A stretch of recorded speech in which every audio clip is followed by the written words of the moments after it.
Hello.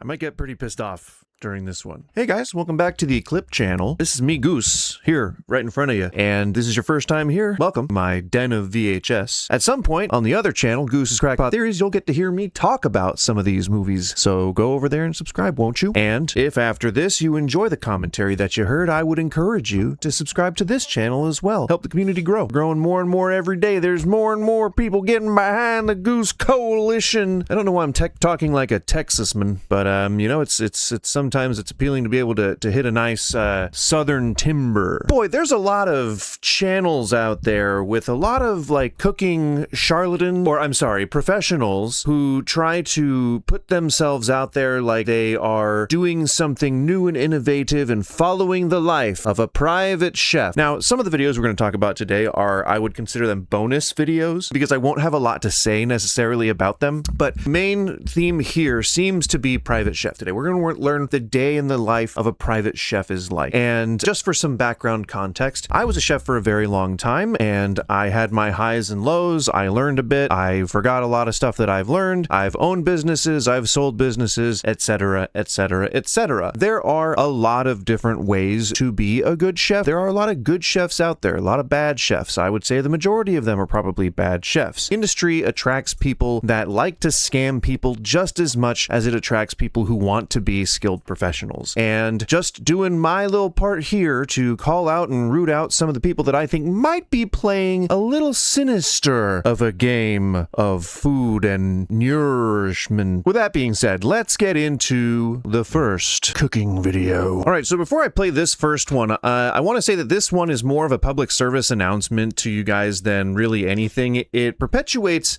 a bit of a scary and dangerous practice that I see a lot of home cooks doing. So let's just watch and then I'll kind of get into it as we're watching here. Imagine this. It's a night like any other. You've decided I'm gonna cook for my kids. And then all of the sudden, or I guess over the next few decades of them eating from the same vessel, kids are stricken with aluminum ion poisoning and there's nothing you can do about it. And the whole time you were wondering, what could I have done differently? Well, we'll figure that out here, okay? I'm gonna go ahead and hit play.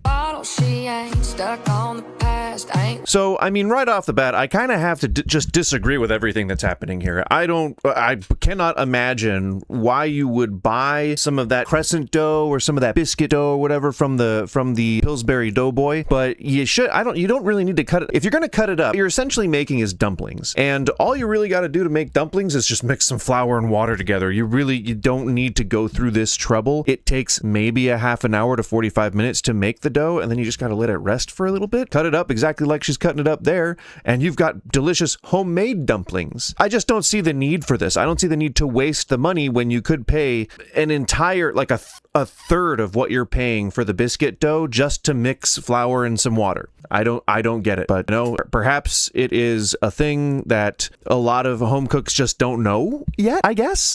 to the love of her life. So the thing that is the key here, the dangerous thing here, is when she put the tomato sauce in there. So tomatoes are highly acidic, and I wouldn't say that it's like all the time, every time, or up to the like maximum toxicity where if you just instantly touch a tomato to an aluminum pan, it's going to start leaching aluminum ions into whatever it is that you're eating.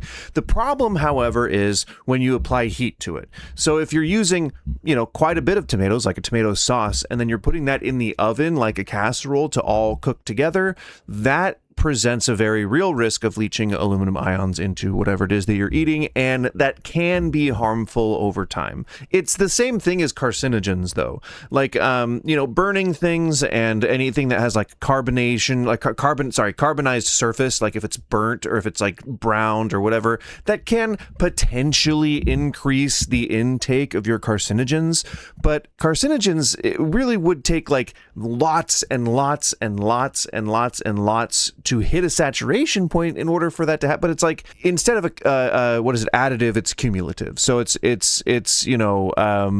you know, over 40 years, you've had more carcinogens than the average person, so you are way more likely to get cancer. It doesn't mean that you're building up a cancer meter. You get what I'm saying? So for this, it can cause health issues in the long run. Imagine if you are feeding a child and you're feeding that child from an aluminum serving dish that you baked this thing in for, you know, years and years and years and years, it can probably cause some problems. So just don't cook in the aluminum serving dishes. They're really just meant to be served things in. And if you do insist on doing that, don't cook acidic things. Don't cook with things that are reactive or acidic. That's essentially the only part of the PSA. Everything else, we can just talk about the food that's being made. Already, I have issues with it. There's not enough moisture in this, and I don't think she adds any more. I think this is really the extent of the moisture that we get to see coming from the cook, and it's really just tomato sauce with like what appears to be biscuit dumplings and some garlic powder. Now, I'm pretty sure I'm not going to see any salt or pepper being put into this, though I could be wrong. People are a lot better these days about adding salt and pepper to things, and you don't even really need pepper. Mostly salt is like the most important one. You need to be adding salt at every level of the dish, every level where you're building flavor. Not necessarily every single level of the dish, but like every time you're trying to build some flavor, salt chemically helps enhance that. And so you kind of need salt at every step of the way. Just look how tacky that is. That's not going to cook up, right? And then you're putting pepperonis in it. Okay. So it's pizza dumplings. So it's a pizza dumpling surprise. And now we're covering it with more aluminum foil. Again, this is bad. You do not want to be putting anything tomato-like or acidic near aluminum foil where it's going to be like leaching into the things that you're going to eat. That's over time it will become harmful.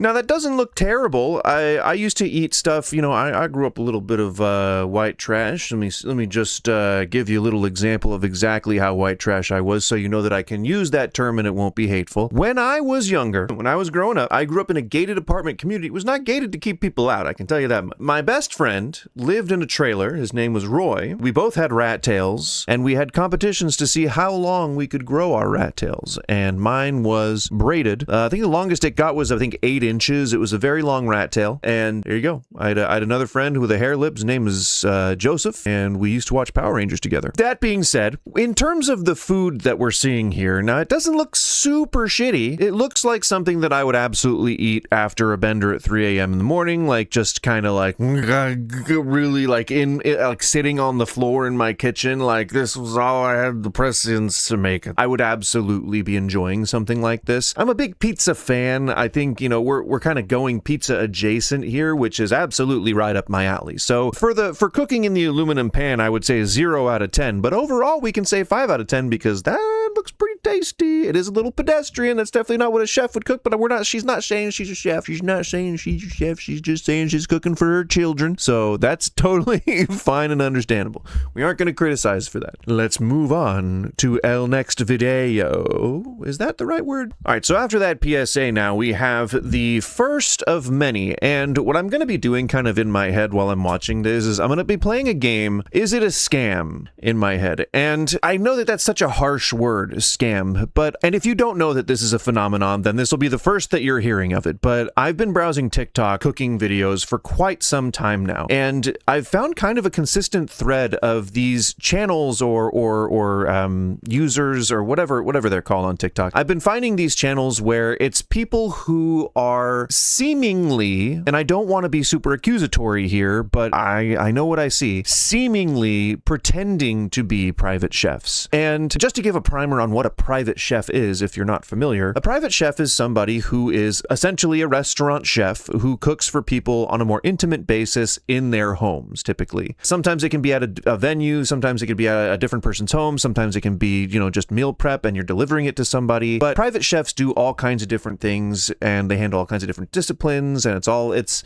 just a big, you know, very kind of a wild west of a free market sort of thing. You can do private chefing for children where you're just making scrambled eggs eggs and stuff, you know? But when someone says that they're a private chef, you have this idea in your head that they're conducting themselves like a restaurant chef. They get up, they have this sense of urgency, they prep themselves, they have everything blasted down to the minute to make sure that they are planned, ready to go. They're always hunting for the lowest prices. They're always sourcing the best ingredients that they can possibly get with your budget, and they are absolutely maxing out the food margins simply to make sure that you are eating the best thing possible at any given moment, because that's their dedication to you. You are hiring them to feed you. You're hiring them to feed your children. You're hiring them to feed your family and to keep you guys safe and alive. Not necessarily, like physically, but nourishment wise, keep you nourished, keep you well fed and nutritionally fed too. Like, it's part of their job to kind of essentially force you to eat your veggies, rich people. So private chefs have all kinds of different levels of degrees of skill and aptitude when it comes to the industry in general. Some just went straight to culinary school and then to private chefing. Some didn't even go to school. Some just went and was working in restaurants for 20 years and then decided one day that they don't want to do it anymore, and their friend offered to pay them to cook for them.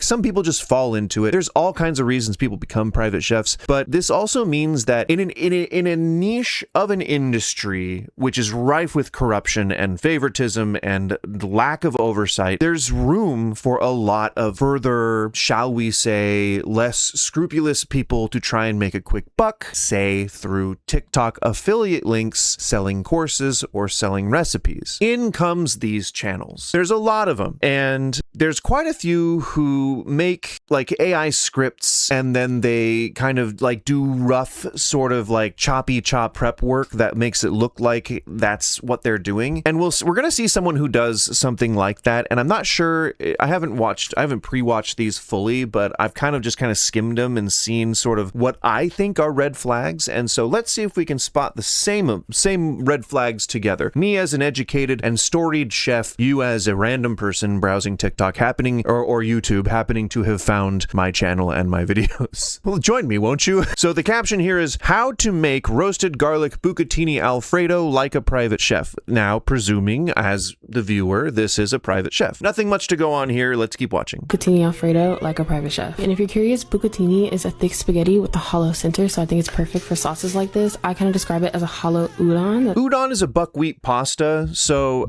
I would definitely not expect someone who's, not necessarily a Michelin star chef cooking at the top of their field to know something to know that there is a difference. It's a big difference texturally. A buckwheat pasta is going to taste more like a whole wheat pasta. It's going to have a bit of a spongy texture to it. Definitely more of a noodle, like a Asian noodle, Japanese sort of, noodle. It uses the whole berry as opposed to anything with enriched flour, which is what it's enriched, or a percentage of semolina, which is what bucatini is made with. And the difference between bucatini and some spaghettis, a lot of the times they do the stretching method, but bucatini is extruded. And what that means is that it's going to have a bit more of a flaky and crumbly texture than a spongy, snappy texture like udon would. Because udon is a cut noodle and is not extruded. So the difference, I know the difference is negligible, but there is a difference. The difference is that when something is extruded, it's pressed through, which means that you're making a thicker dough and it's not going to be as tacky because it'll gum up the machine. They use very specific dyes, very specific machines for extruded pasta in order to call them the specific pastas that they are as established by the DOC. It's a whole big thing, but when you cut pasta, it's way different. You're making a flat dough and you have a plane that you're cutting things on, and it's very the noodle itself will have a pull and is very chewy in contrast to what an Italian pasta would be like, especially extruded. So there is a difference, but I wouldn't expect someone like this who's just a private chef, I wouldn't expect them to know that there is a big difference. But myself, if I was going to be advertising myself as a private chef, I would want to be the best private chef that I could be, and I would definitely know that there's a difference between a buckwheat pasta and a whole wheat, or a whole wheat and a enriched flour or a semolina pasta. So, but that's just me. Maybe I'm really particular. First up, we're going to roast our garlic. I like to roast with parchment and foil. I find that it cooks quicker and steams. It could all just be in my head, but anyways, look. It is a bit in your head. Creating a more of an airtight seal in order to roast garlic's gonna make it cook quicker. That's just kind of science, but it does. You don't really need to, as long as you have good time management. You can just not use the extra materials. If I was a private chef, me being the chef that I am, I wouldn't want to be wasting materials. To me, that's dollar signs that you're throwing in the trash. And I would just be using whatever pan I'm already cooking something on and just cut the top off the garlic, sprinkle some oil on, and Bob's your uncle, you've got roasted garlic. I definitely would not be wrapping it in anything. This is overkill to me. And to make the perfect Alfredo every single time, use half butter, half olive oil, saute your shallots and seed. Okay, shallots don't belong in an Alfredo, but if you're introducing it like you're saying if you want to make the perfect Alfredo, this is a bit of a debated topic these days, but it was much more plain in the old days because this is how it used to be. If I remember correctly, it was the early 1900s in a steakhouse in New York where the first fettuccine Alfredo was served. It was very similar to a dish that was present in Bologna. I'm not sure what region of Italy at the time, but there was a pasta that was served very simply with the water that it was cooked in and a little bit of cheese. And at those restaurants, which were always like mom and pop restaurants out in the countryside in Italy, you'd have a little bit of fresh cream there. You'd have a little bit of fresh cream right at the table. And I don't know where people started adding cream to fettuccine Alfredo, but it's to me it's wrong because the initial inception of fettuccine Alfredo was a play on a dish at a restaurant where they offered cream if you wanted it. Like that was the extent to which they went to incorporate cream into Alfredo at all, and it wasn't even called Alfredo back then. Alfredo was the name of the guy who made it in New York at the steakhouse it was made. And what they did was they needed to figure something out because the menu that they had was so extensive and so hard for the staff to cook and make other things at the time, is they had to start offloading stuff to the front of the house staff. So they had to like make it easier on themselves by giving the staff what was later known as tableside service. So they started doing like petroli sole that the guy would fillet tableside. They started doing wedge salads that you would make the dressing for on the table. I'm sure everyone has been to some fancy restaurant, which is really just a tourist restaurant, where there's been some kind of tableside something. World famous tableside Caesar. You know, that's a big one. The House of Prime Rib at the San Francisco House of Prime Rib has tableside just dressing. Like it's a salad. They spin the dish, they pour the salad in, or they pour the dressing in, and they toss the salad. There's no reason to do this. It's really just to save time from the kitchen, to give them less pressure so that they can get the dishes out properly. That's all it is. That's all tableside was ever invented for. And so fettuccine Alfredo was one of those. And all it was you had a carafe of the hot pasta with that was sitting in some of its pasta water, and you would slop that out onto a big bowl, and you would like put a bunch of butter in there, or you'd have the butter already sitting on a dish warming, and you'd have the butter there. You would like place like a bunch of Parmesan cheese. You'd make a big show out of it, and then you would toss everything together. That's all fettuccine Alfredo is. All fettuccine Alfredo is fettuccine, pasta water, Parmesan, butter. That's it. That's all that was ever in a fettuccine Alfredo. If you want to add cream or God for fucking bid cream cheese to it, you're shit out of luck in my house, baby. Then before you deglaze, and deglaze means after you sauteed everything to flagrant, you want to add in that liquid. So sometimes it's a wine, sometimes it's a broth, sometimes it's the pasta water. You're like adding milk or Undercook cream. your noodles to 2 minutes, add in some fresh parsley, and season to taste. So fettuccine Alfredo is a white dish, and I don't mean this to be a racially toned statement. It's a white dish in as in it's the color white, and it's meant to represent different things, spirituality, like the Holy Ghost or the Pope's robes or a section of the Italian flag. There's all kinds of lore that people put to the reason why we color things the way that we do in the food world, but there are just certain dishes that we tried to keep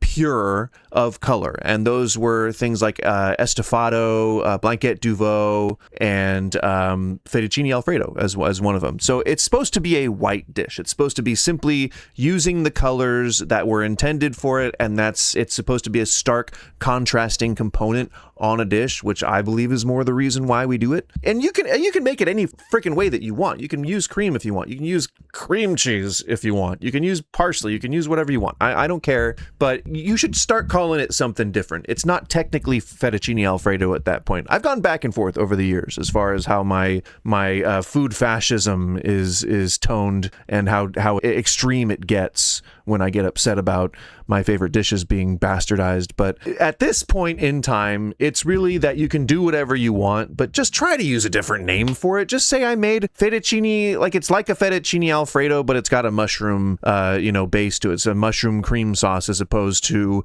an actual fettuccine Alfredo sauce. Like, just say something like that. I don't know. Be creative. Use your imagination and don't co-opt other people's terminology. And anyone who tells you parsley does not have a taste is lying. It does have a taste. It's just very mild. And to plate the noodles, okay, we're going to run that back. Take your tongs and pull up those noodles perpendicularly. You want to get them as... So parsley itself does have a pretty bold flavor. It's not delicate. It's not light or mild or anything like that. It's pretty pronounced. It's characteristic. You are essentially tasting pure chlorophyll at that point. And parsley's great. I love it. Parsley salad is amazing. It's bitter as all get out. And if you use some real good garlic oil, it offsets it by quite a lot. It's delicious. Friggin' delicious. And the technique with the tongs, I hate to see how people are way more concerned with plating than they are with making sure that the food is either accurate, authentic, or delicious.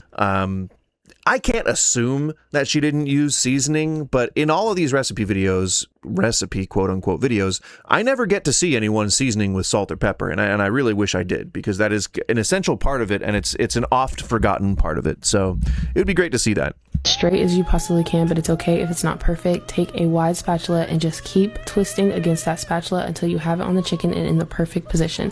And again, plate however you want. This is your business. If this is how you run your business and people pay you, then you're doing the right thing, okay? So don't listen to me, but in Italy, they would usually serve 4 ounces or less of meat per dish, and not to say that we have to do that. We are America. We're the land of plenty. We have friggin' 32-ounce steak. You ate a 125-ounce steak. You get to eat it for free. Otherwise, you pay me $90. We have stuff like that here. And it's understandable that we would want a big old portion, but you wouldn't make the dish hard to eat. Oh, man, I'm about to go off on a fucking chef tangent here. I'm trying to resist. I can't resist. Okay. Plate composition is important. The way that we plate things, I learned how to plate things was how they do in Swiss hospitality for hotels and stuff. And this was since the early 1800s. They've been developing this process for a very long time. And it's a very specific structure. We used to map things out like face of a clock. I know they probably do things differently, but you want to try and plate things to certain regions on the plate so that they can be utilized by the diner effectively, meaning you have to think about, and I think Sean Brock mentioned this, Mind of a Chef, about 10 years ago, you have to think about how the customer is going to eat that dish. You have to think about how the customer is going to experience every single bite. And he used it as a way to describe why things that you find in the field are going to be good on the plate. If it's good in the field, it's good in the plate. Meaning you have to do very little to things in order to transform them, to make them good food. And so when it comes to plating, less is more. And I don't mean that to say that the modern way of doing things where we're doing swatches with paintbrushes and dotting things on with pipettes. It's not to say that I don't like that style of things. It's great art and it's really creative, and that is really cool to kind of get to witness as a form of experience. But utility is important in terms of even the most basic recipes. If you're twisting pasta and putting it on a chicken, you're going to risk either cutting through the pasta, which is not something that you want. That's not how the Italians would do it. That's not how you should be doing it. You would string the pasta on your fork, not hope to cut it up into bite-sized chunks. That's what a child does. But you want to be able to get at the meat so that you can cut it and then be able to accompany it with some of the pasta. So you need the pasta next to the meat. This is a gripe that totally has nothing to do with anything, and I doubt any common person is thinking this much about how she's putting the pasta on the meat, but for some reason or another, the plate composition is such an important thing to me. Whatever, keep slaying, queen. The way that you're plating is not important, but it's not how I would do it. Slowly. And again, my only motivation here is to be the absolute, if I'm putting myself in her shoes, the motivation here is to be the absolute best private chef that I can be. Remove your tongs, adjust, garnish, and all in all, I would say that the dish doesn't look bad flavor-wise. I'm sure that even with milk in it or cream in it, it's gonna be a great pasta. It's gonna be a great chicken parmesan. I wish I could have seen how she made that as opposed to the pasta, but it looks delicious. It looks amazing, and I would absolutely eat that 100%. 10 out of 10, honestly. Now, the problem here is when you see things like this. So TikTok making a recipe, totally innocuous, right? But the problem is when you start getting into these storefronts, you're looking at Amazon affiliate links, you're looking at recipes. So it's great to see that a creator is making content that people can digest, and it's great to see that people are trying to share their passion with cooking. But if this is then the direction that you go,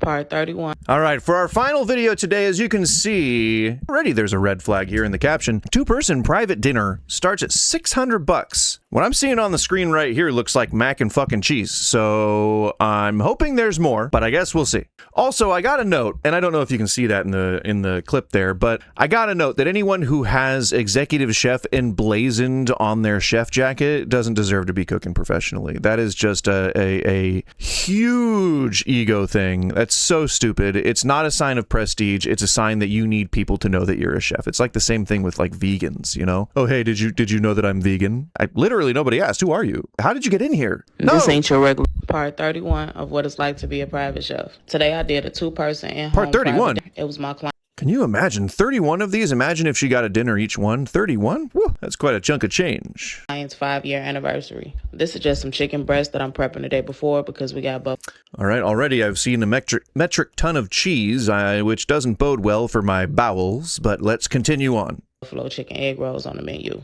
I just roasted the chicken and Oh yeah, such professional knife skills we just saw there. Interesting technique. I don't think I've seen the using a fork as a different set of hands technique in a while, but I don't know if you're watching, I don't know if you're listening, but if you are and if you can, you could just use your hand. You really just use your hand for that. You really just do the old claw grip, you know, get it just kind of centered up and really just take a knife to it like you're not going to cut your fingers off, because you won't if you're a professional and you're good at your job and you're careful. You don't need a fork. That could just damage your knife. rolls on the menu. I just roasted the chicken in the oven until it came out and juicy. Making buffalo chicken dip is pretty easy, so no explanation needed here. I'ma just... What? So the complicated thing that's in this video is the thing you're not going to describe how to make? Isn't that an important component to this dish? I'm pretty sure that's what you had described. Buffalo chicken dip. I mean, you're just talking like a cup of sour cream, cup of mayonnaise, some kind of flavoring packet, and hot sauce. Or if I was doing it, I would make a cup of blue cheese, cup of sour cream,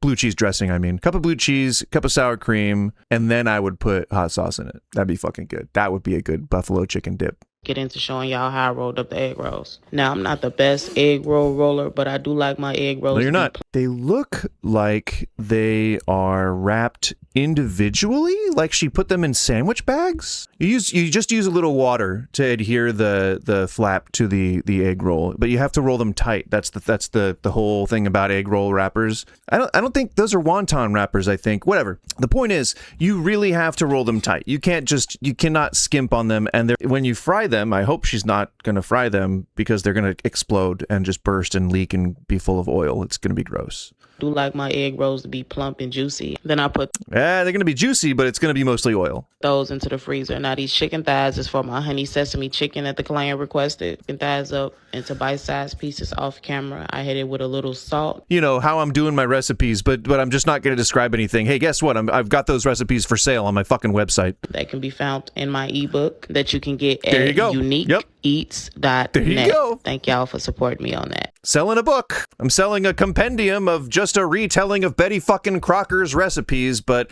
an AI told me I could make money doing it, so here I am. Next, I'm putting together the chicken skewers that the client requested. And then just putting fucking, like, just, why are you using chicken for everything, first of all? Like, you got just like a case of chickens? And like, you're, okay, well, we saved some money. Now we got to put chicken in literally every dish. So that's what we're doing. What are you charging? You're charging what, $600 for this? For two people. For two people. This is for a couple. And it's $300 each with just basic chicken. There's chicken and like some, peppers and onions. You've got less than a penny's worth of peppers and onions on there, and you've got less than $1 worth of chicken. So some chicken breast, some bell pepper, some red onion, and I got... So this is definitely a characteristic of a lot of private chefs that I've met in my years. A lot of chefs in general, really honestly, a lot of like restaurant owners, just people in high places where I guess maybe they shouldn't be. But the idea is that you've got to squeeze whatever margin that you can out of the product that you have, right? And so it starts as a small concession. It starts as a very small thing where you're like, okay, this time instead of getting, green onions that we're going to put on the skewers, instead of that, just get like a bag of red onions, and we'll just use the sections of that. And then it moves to, we're no longer using shishito peppers, and now we're no longer using Anaheim peppers. Now we're just going to use bell peppers. And then it goes from, we're not going to do like thighs that are marinated in all this great stuff. Now instead we're going to use breasts, and we're not going to marinate in anything. You know what I mean? Like the concessions start, they rarely ever end. So eventually you end up just running a margin machine, and you're trying to squeeze everything you can. This person, though, I believe went cheap on purpose at the very beginning so that they could quote as much as possible, $600 for 2 people, so you could quote as much as possible. I've only ever charged $100 a head. You're going to make way too much money on this. This is, if you're making enough to feel like good at the end of the day, you've probably made too much on the back end. That's a horrible truth about being a private chef / caterer, is that you're almost never making money. You're usually making enough to pay your bills, and that's about it. I seasoned up and put those into the fridge along with this honey sesame sauce that I made. Now I'm about to make some rice. I'm just rinsing some of this starch up off of it, and I went ahead and cooked that so it can sit over. And it looks like you kept most of the starch on for some reason. You want to do 3 to 4 rinses for white rice overnight and be ready to make my fried rice to go with this honey chicken. The next morning I was up pretty early to pack my daughter's lunch and changing clothes, because you already know she was coming with me to do this. Now we all set. Oh, cool. Child labor. Sick. Also didn't have to bring much with me, just cooking for 2 people, and everything was prepped already, so that helped me a lot. Once I arrived, so all you did was just dry rub those chicken skewers the day before, and now you're just searing them in a pan. That's 50 cents right there that cost you. That's 50 cents. Started on the chicken skewers. I seared them off on high heat in some oil and some butter, and got those plated up, and that was the first appetizer. Next. Cool. Very inexpensive for you, probably very expensive for your client. I fried up those buffalo chicken egg rolls so they were golden brown and crispy. Not enough color on those. Not enough color at all. And you are fucking lucky that you froze those. You definitely worked at a fast food restaurant before. Crispy, and these were honestly a treat. They were hot, they were crispy, they were crunchy, they were cheesy, they were creamy. Next, I fried up the rice. Now, this time around, we're making fried rice. Definitely, absolutely not how you make fried rice. Like, not even, I can tell instantly it's not even like in the same ballpark. It's holy shit. See, I wouldn't be calling myself a private chef if I was going to make something like that. I would say that I need to go back to school. I would say that I need to like really sit and think long and hard about what career path I'm taking and whether or not it's the thing for me. God damn. Fried rice is a very, very specific preparation. And it's not always made with pre-cooked, or it is always made with pre-cooked rice. It's not always made with day-old rice. There's a bit of a distinction there. I don't know that I would be using day-old rice. I would certainly just use rice that I had just like cooled down to use for fried rice. But I'm a big stickler.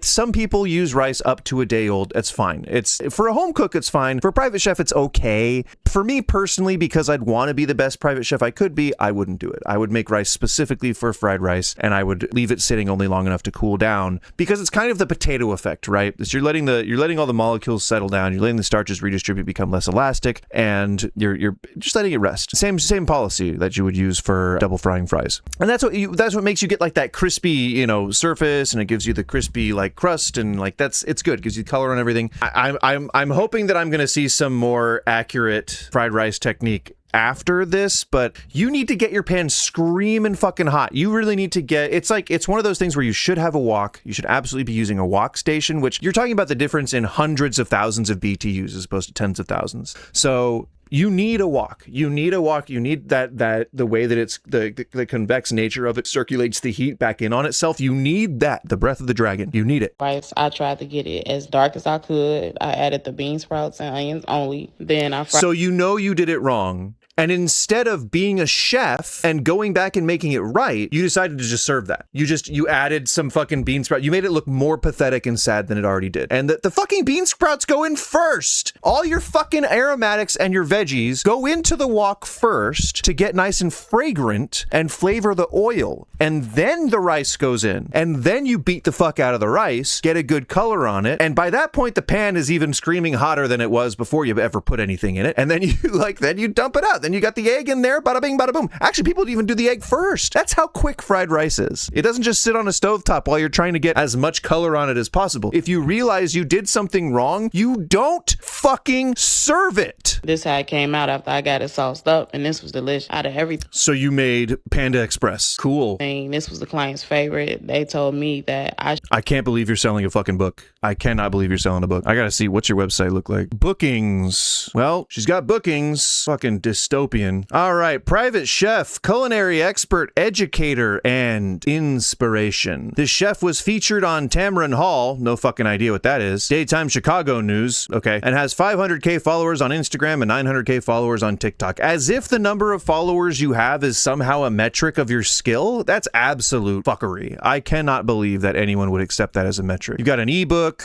you've got a recipe for $10, smothered chicken wings recipe for $10. My God. I'll just tell you how to cook smothered chicken. God damn, dude. Luxury plates and hustle stories ebook, $49. Fucking scammer, man. Like, this is, it's either an inflated sense of ego or absolute just scams. I hate this bullshit. We need to get the scams out of here. We need to get the scams off the platforms. We need to get the people who are just like sharing passions for what they love back on the platform. This shit, I hate it, man. Like, I know that you gotta try and make a hustle. You gotta do your get that bag, right? I believe is the term these days. But like, at the expense of gullible people. It's at the expense of people who know that they can't just get these things for free elsewhere. Like, it's not your unique brand to just rehash a fucking Betty Crocker recipe. You gotta come up with something of your own. None of this is a unique flavor. You made fucking fried rice. You made fucking orange chicken. Like, man, it makes me feel bad. Like, it makes me feel bad for people. I don't think that people deserve to get taken advantage of just because they don't know every single thing about a field. It's the same thing with like legal matters, you know? Like, lawyers depend on the average person not being able to understand the nuances behind a law. That's why legalese is the way that it is. It's to keep the average person from understanding the nuances behind why our laws are the way that they are. It sucks, man. Like, the average person should be able to defend themselves in court. The average person should be able to scroll TikTok without getting fucking scammed. Sorry, that's just the way I believe, man. Well, there you have it. A series of clips that were supposed to bring out some good-natured fun lovery from your old pal Goose, but really all it managed to do was hit my buttons in the way that makes me extremely angry and hot under the collar. At the end of the day, I think that really you should be able to just like post content and do whatever you need to do, even if it includes like a sales call, even if it includes like trying to make money from a skill or a hobby that you have. That's totally fine. What I don't like is the deceptive nature. I don't like when people present themselves as authorities on things or as experts in fields or things like that, when if you look just below the surface, that those titles and accolades don't really seem earned. They seem like they're being thrust upon people, and professionals shouldn't have to rely on how many followers they have on any social media. They should be able to rely simply on the skill and the taste of their food and the way that they do business. It should be fair and it should be effective, and it shouldn't just be someone who's trying to make as much money as possible. That's when we get mass-produced things. That's when we get large, unfeeling corporations that treat people like cattle. That's not the world that I want to live in, and I hope it's not the world that you want to live in. We gotta struggle real hard to get away from this dystopia. We gotta struggle to get into a utopia. Anywho, if you enjoyed any of the commentary that you heard today, and if you want to hear some more, then please stick around and throw me a sub if you feel so inclined. I have another channel called Goose's Crackpot Theories where we talk about comic book and superhero movies. We get a little nerdy with it. Anyway, I hope you have a wonderful day. I don't know if any of that was English. I tried to make it English. And I hope that you become hydrated soon. Become hydrated, go hug a loved one, and remember that even though things can sometimes seem bleak, there is always another day. The sun's going to come up again, and hopefully, we're going to rise with it. All right? So until then, I've been your pal Goose. Ciao!